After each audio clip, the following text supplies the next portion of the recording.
What is Bishul Yisrael and who needs to light the fire? Imagine preparing a delicious meal and knowing that a special rule makes it kosher. That's what Bishul Yisrael is all about. It's a law that says some cooked foods need a Jewish person to be involved in the cooking process. This isn't just about following rules, it's about keeping the food truly kosher and maintaining Jewish traditions. Bishul Yisrael means cooking by a Jew. It applies to foods that must be cooked in a way that a Jewish person has participated in the process. The goal is to prevent foods from being cooked entirely by non-Jews, which is called Bishul Akum. Food cooked only by a non-Jew is not kosher, even if all the ingredients are fine. So, the law makes sure a Jew is involved in some way to keep the food kosher. The involvement can be lighting the fire, placing the pot on the stove, or stirring the food while it cooks. It doesn't have to be the entire cooking process, just an active part. For example, if a Jew lights the stove or oven and then a non-Jew cooks the food, it still counts as Bishul Yisrael.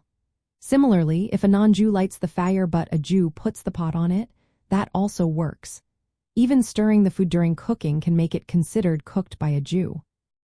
Different rabbinic authorities have different opinions about who must light the fire.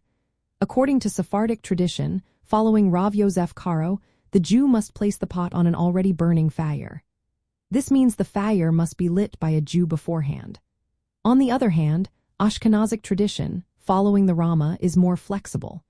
They say that any significant participation, like lighting the fire or stirring, is enough.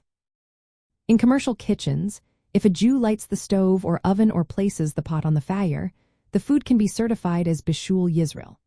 Some foods, like raw fruits or vegetables, might not need this law because they are eaten raw or need further cooking at home. For example, frozen French fries or parboiled rice often relying on the fact that a Jew will finish cooking them later. So, in simple terms, Bishul Yisrael is about making sure a Jew is involved in cooking certain foods. Usually, that means lighting the fire or putting the food on the stove. The exact rules depend on tradition, but the main idea is that the Jewish involvement prevents the food from being non-kosher because it was cooked only by a non-Jew. This law helps keep kosher food standards strong and preserves the connection to Jewish identity.